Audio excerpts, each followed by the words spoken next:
Tivemos uma mudança hoje na nossa exposição doutrinária. O palestrante inicialmente programado não pôde vir, então a Salete vai fazer a apresentação de hoje, a exposição, com o tema O Olhar que Salva. Vamos ouvi-lo então para descobrir que olhar é esse.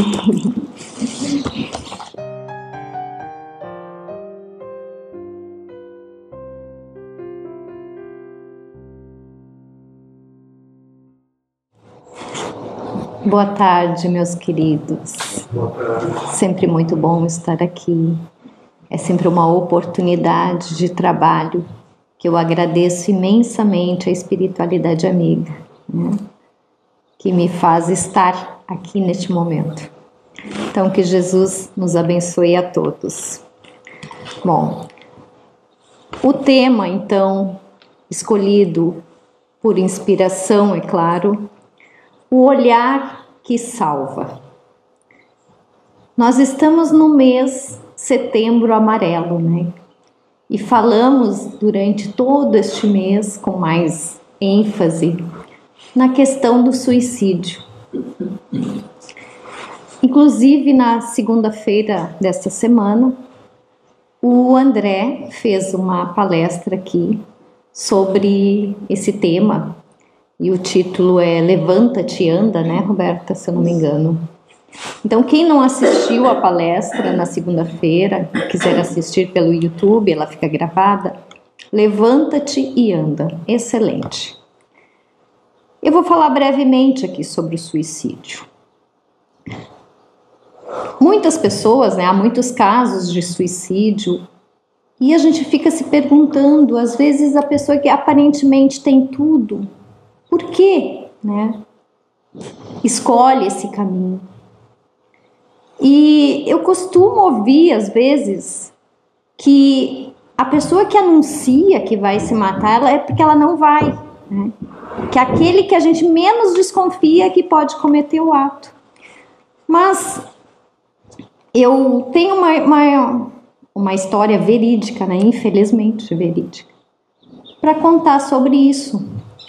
Há muitos anos atrás, lá em 1990, eu acho, 88, 90, acho que foi em 90, por aí. O meu marido tinha uma empresa e tinha funcionários, e naquele tempo podia ter funcionários com menor de idade, né? Com 14 anos já podia ter carteira assinada. E ele tinha um dos meninos que morava na redondeza lá, era interior, que começou a trabalhar lá com 14 anos.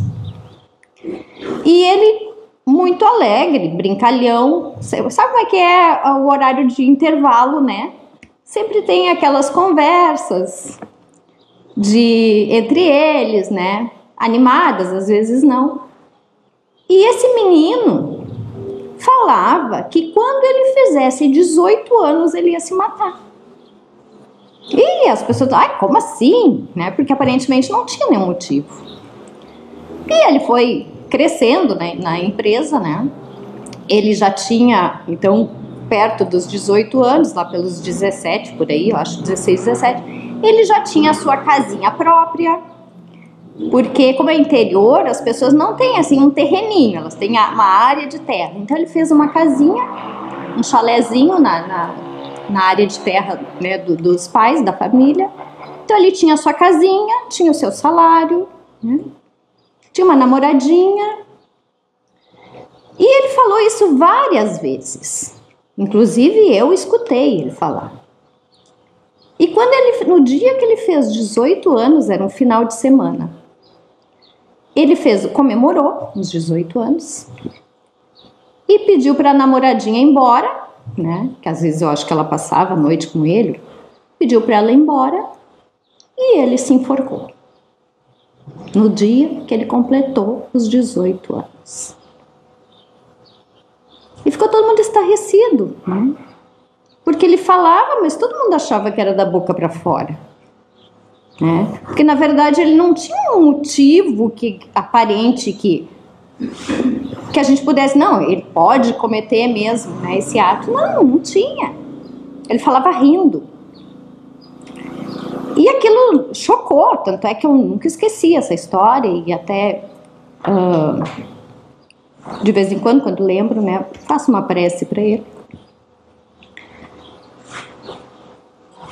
E daí eu fico pensando, será que nós falhamos em não enxergar o que estava por trás disso? Ou aquela questão das palavras tem poder, né? Porque ele afirmava com tanta convicção, e ele afirmava isso, que ele ia se matar.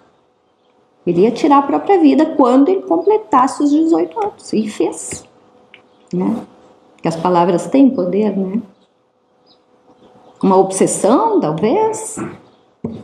Ninguém entendeu, a família não entendeu o porquê, né?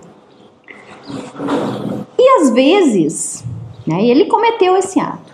E às vezes nós mesmos, em determinadas fases da vida, e quem não as tem, aquelas fases complicadas, né, aqueles momentos bem turbulentos que nos tiram do caminho.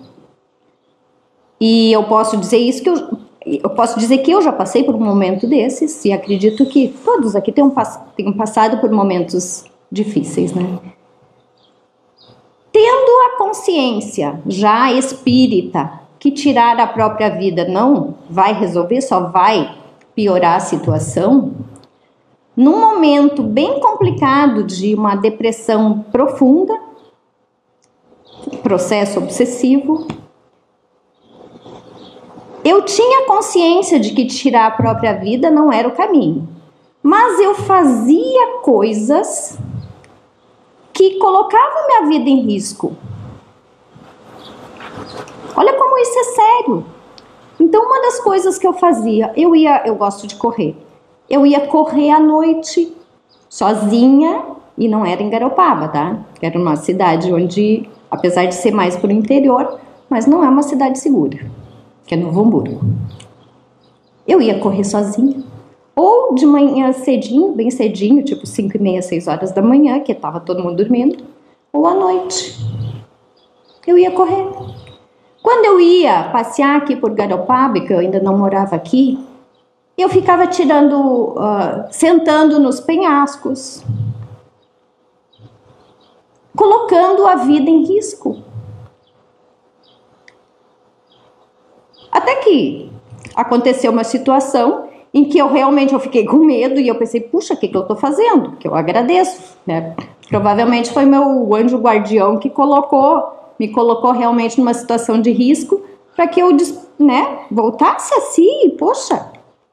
Mas para ver que como a gente faz coisas às vezes que parece não estar no nosso controle, mas está. Né? Claro que eu fiz um tratamento, tive muita ajuda, né, no centro espírita, mas passei um processo turbulento, uma fase turbulenta. E sabe o que me ajudou?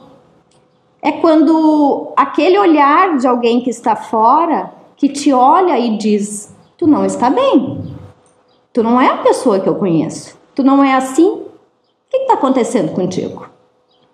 Sabe o que faz tu pensar e te sacode? O que está acontecendo? Não está conseguindo sair sozinha disso? Vai procurar ajuda. E engraçado que eu estava inserida no centro espírita. Mas o que hoje eu não vou. Qualquer coisa. Não, hoje eu não estou com vontade de ir, não estou a fim de ver ninguém. E assim a gente vai entrando nesse limbo, né? Então, cuidado. Quando a gente perde a vontade de fazer as coisas, atenção, né? Então, é sobre esse olhar que salva que eu quero falar hoje. É o olhar que salva. Aí tem um texto aqui muito interessante. Deixa eu pegar aqui, que eu acabei salvando no celular. Eu não gosto, né, de usar o celular. Que é o olhar de Jesus. Já acho aqui, só um pouquinho. Deixa eu procurar aqui na minha galeria. Que é o que faltando hoje é o olhar de Jesus. Esse olhar que nós temos que ter com o outro e que nós normalmente não temos. Porque a gente está com pressa, porque nós temos as nossas coisas. Então, tu passa na rua e vê todo mundo de celular na mão, né? Então, ali estão conectados com o mundo todo, mas desconectados daquela criatura que está ao seu lado, seja familiar, seja dentro de casa ou seja na rua. Nós estamos desconectados. E desconectados principalmente da nossa essência divina. E isso é um perigo, porque daí os problemas passam a vir, né? E nesse texto, que é do livro Viajor, é uma obra mediúnica psicografada por Francisco Xavier, é de Emmanuel, né? Pelo Espírito Emmanuel, e diz assim: o olhar de Jesus. Recordemos o olhar compreensivo e amoroso de Jesus, a fim de esquecermos a viciosa preocupação com o argueiro, que por vezes aparece no campo visual dos nossos irmãos de experiência. O Mestre Divino jamais se deteve na faixa escura dos companheiros de caminhada humana. Em Bartimeu, o cego de Jericó, não encontra o homem inutilizado pelas trevas, mas sim o amigo que poderia tornar a ver, restituindo-lhe, desse modo, a visão que passa de novo e enriquecer-lhe a existência. E Maria de Magdala não enxerga a mulher possuída pelos gênios da sombra, mas sim a irmã sofredora. E por esse motivo, restaura-lhe a dignidade própria, nela plasmando a beleza espiritual renovada que lhe transmitiria mais tarde a mensagem divina da ressurreição. Em Zaqueu, não identifica o expoente da usura ou da apropriação indébita, e sim o missionário do progresso enganado pelos desvarios da posse, e por essa razão devolve-lhe o raciocínio à administração sábia e justa. Em Simão Pedro, no dia da negação, não se refere ao cooperador enfraquecido, mas sim ao aprendiz invigilante, a exigir-lhe compreensão e carinho, e por isso transforma-o, com o tempo, no baluarte seguro do evangelho nascente, operoso e fiel até o martírio e a crucificação. Em Judas, não surpreende o discípulo ingrato, mas sim o colaborador traído pela própria ilusão. E embora sabendo, fascinado pelas honrarias terrestres, sacrifica-se até o fim, aceitando a flagelação e a morte para doar-lhe o amor e o perdão, que se estenderiam pelos séculos, soerguendo os vencidos e amparando a justiça das nações.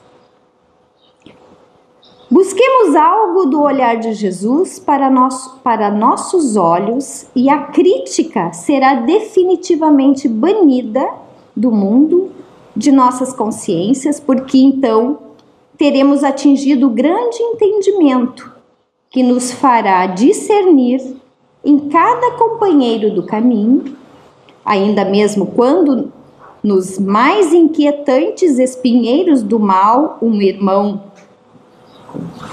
nosso necessitado, antes de tudo, de nosso auxílio e de nossa compaixão. Esse é o texto, né, do olhar de Jesus. E o que esse texto nos diz? O olhar de Jesus, sob a ótica de Emmanuel e da doutrina espírita, é um olhar de compaixão, de amor, de compreensão e discernimento, que não se detém nas imperfeições e culpas alheias, mas busca enxergar a essência e a necessidade de auxílio de cada ser. É um olhar que transforma as faltas em oportunidades para o crescimento e a fraternidade, promovendo o auxílio e a compaixão em vez da crítica, né? Ao auxílio e a compaixão em vez da crítica. Então, as características do olhar de Jesus, fazendo um resumo. Compreensivo e amoroso. Jesus via o amigo que pode voltar a ver em Bartimeu. Que Bartimeu era um cego, né? Que ao ser tocado por Jesus foi curado. Então, Jesus via o amigo que pode voltar a ver em Bartimeu e a irmã sofredora em Maria Madalena, e não as suas falhas. O olhar de Jesus não se detém nas sombras. O olhar do mestre jamais se fixava nas faixas escuras de uma criatura, mas sim na luz que ela poderia desenvolver. O olhar de Jesus é discernimento do potencial. Ele via o missionário do progresso. Em Zaqueu, o aprendiz invigilante. Em Pedro, o colaborador traído pela ilusão. Não, desculpa. Ele via o missionário do progresso em Zaqueu, o aprendiz invigilante em Pedro e o colaborador traído pela ilusão em Judas. Que olhar interessante esse, né? Busca o bem em tudo. Buscar o olhar de Jesus nos ajuda a eliminar a crítica e a maledicência de nossas consciências. Enxergar o irmão necessitado. Em cada pessoa, mesmo em dificuldades, reconhecer um irmão que precisa de ajuda, que precisa de compaixão. Cultivar a fraternidade. Desenvolver um olhar que promova a fraternidade e a renovação espiritual. Em resumo, não sei se dá para resumir Jesus, né? Não tem como, mas o olhar de Jesus, ele é um convite para ver o mundo e as pessoas com a mesma profundidade, amor e esperança que o mestre demonstrava, buscando o lado bom e a oportunidade de auxiliar. É fácil? É fácil isso? Não, né? Não é fácil. Não é fácil hoje para nós nem olharmos para nós mesmos. E devemos fazer isso, devemos olhar para nós. Nos conhecer, conhecer as nossas imperfeições, porque é só assim que a gente consegue se modificar. Aí imagina estender isso ao outro. ter um olhar de compaixão, um olhar compreensivo para o nosso próximo. E não importa se é conhecido ou não. Quantas pessoas que estão aí fora precisando às vezes de um sorriso, um abraço. Pessoas que, se a gente observar, estão prestes a desabar, prestes a cometer uma loucura, né? Um ato impensado por desespero. E que às vezes, um bom dia, posso sentar na sua mesa, podemos conversar um pouquinho. Hoje que a gente almoça, vai no shopping, né? Às vezes tem 30 mesas lá, é 1, 2 pessoas, tem espaço vago e as pessoas querem ficar sozinhas. Ai, quero ter meu momento quieto, né? Não quero saber se o outro está precisando de algo. Para fechar, tem um texto também que eu achei interessante, que é sobre esse nosso dia a dia, né?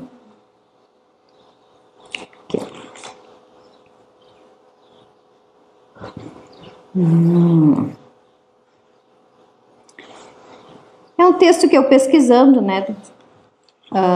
Estava pesquisando sobre esse olhar, né? Texto sobre ver o outro, e achei que vale a pena, tá? É um texto de Ana Luísa Santana. Foi escrito em março de 2016. E ela diz assim, é uma estudante, uma jovem. Ela diz assim: já ouvi dizer por aí que existem coisas as quais a gente não desaprende nunca. Andar de bicicleta é um exemplo. Desde pequena, me avisaram que se aprendi e andei apenas uma vez, nunca mais eu iria esquecer. E não é que é verdade? Depois de anos fiz o teste e sim, continuei sabendo muito bem dominar aquele treco que nunca tive muita intimidade. E com inúmeras outras coisas, por aí acontece o mesmo, e isso é fato. Mas existe algo que nós, seres humanos, estamos desaprendendo cada vez mais. A arte de olhar para o outro. Não estou falando de cobiçar, olhar com desejo, paquerar, desejar, sentir-se instigado e atraído. Isso é algo que também pode ser incluso naquelas inúmeras outras coisas que a gente realmente não esquece como se faz. Mas estou falando do olhar com pudor, com carinho, respeito, sensibilidade. A empatia está perdendo lugar para o egoísmo. A solidariedade emocional está sendo engolida pelo egocentrismo. O "você está bem" está sendo substituído cada vez mais pelo "agora não, eu estou com problemas".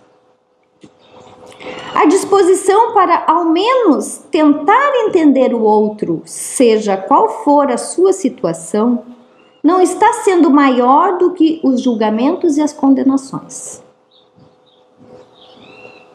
Taparam-se os ouvidos, abriram-se as bocas, descontroladamente, e viraram-se os olhares apenas para si. Está um caos. Não estou dizendo para amar a todos, até aqueles que você não simpatiza muito, afinal, reconheço que existem pessoas que são de energias incompatíveis e criar algum vínculo torna-se praticamente impossível. No entanto, não seja rude, não seja mal educado. E acredite, isso não é sinônimo de falsidade. O que precisamos é a cada dia buscar um motivo que nos faça perder a vontade de olhar apenas para o próprio umbigo e levantar a cabeça para enxergar quem está ao nosso lado. Enxergar com um mínimo de afeição as pessoas que nos cercam. Ninguém precisa ser a reencarnação da irmã Dulce ou de Chico Xavier, mas, sem dúvida, precisamos trazer conosco e viver um pouco dos conhecimentos deixados por ambos. Independente de crença, né, de religião, porque perder a capacidade de olhar para o outro com respeito é perder a capacidade de ser humano.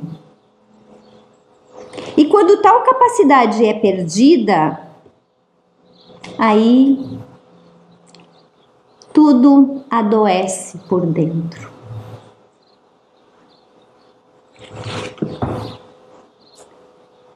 Eu desejo de coração a mim e a todos vocês que possamos realmente olhar o próximo com olhos de ver, né, e ouvidos de ouvir.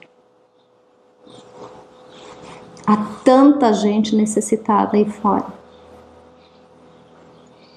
E há tanta gente necessitada, às vezes, debaixo do nosso teto, da nossa casa, né? Com essa explosão, né, de informação que temos hoje, de redes sociais, que a pessoa se acha sempre acompanhado, né, porque está conectado, mas no fundo está gritando por dentro. Então que possamos ter esse olhar de Jesus, que consola, que conforta, né? Esse abraço que aquece a alma, o lema aqui da nossa casa, que realmente faz a diferença, que possamos a cada dia fazer a diferença na vida de alguém. Automaticamente fazendo bem ao outro, estamos nos curando também. Então essa era a mensagem para hoje. Que Jesus nos abençoe, nos ilumine sempre o caminho e que nós saibamos enxergar todas as possibilidades, todas as oportunidades de fazer o bem, não importa a quem. Se nós não podemos ajudar de uma forma mais direta, mas que possamos manter a nossa vibração alta, fazer uma prece por essa pessoa, fazer uma prece principalmente pelos inimigos ou pessoas que hoje praticam o mal, muito mais do que nós, porque nós também praticamos, às vezes em doses homeopáticas, né? Mas ainda temos o mal dentro de nós. Que possamos pedir por essas pessoas. Porque o pior assassino, o pior criminoso de hoje, um dia será um espírito puro. Assim como também nós o seremos. Então que esse despertar aconteça. Porque esses irmãos que ainda praticam o mal, né, estão equivocados. Nós temos um grande exemplo de despertar, e hoje comentando isso, né, Roberta, no nosso grupo de estudos aqui, que é Paulo de Tarso. Gente, quem não leu ainda Paulo e Estevão, por favor, leiam. É linda a história de Paulo de Tarso, de perseguidor dos cristãos, não porque ele era mau, né? Mas porque ele estava equivocado. Ele praticava esse mal, achando que estava fazendo certo, porque ele estava defendendo as leis mosaicas, né? Então ele achava que Cristo tinha vindo para destruir a lei. E perseguia, matava, prendia os cristãos. Mas, com o olhar de Jesus, ele despertou. E se transformou de um perseguidor de cristãos para um apóstolo do Cristo. E apóstolo. E que apóstolo. E que apóstolo. Mas foi fácil para ele? Não, porque ele primeiro teve que enfrentar a si mesmo, né? Esse despertar foi doloroso para Paulo. Mas ele, para mim, é assim, eu acho que o maior exemplo, né, de transformação, para mim, é Paulo de Tarso. Então, quem ainda não leu, eu acho que nós temos, né, na nossa biblioteca para empréstimo, né? Tem, né? Tem para empréstimo na nossa biblioteca, tem na livraria. E assim, nós aqui, trabalhadores, quem tem, um pode emprestar para o outro, né? Tá bom, gente? Então, que Jesus nos ilumine e que possamos, pouco a pouco, nos transformar em pessoas melhores. Porque a mudança que nós queremos no mundo começa aqui, ó, em cada um. Tá bom? Tá bom. Que Jesus nos abençoe. Obrigada.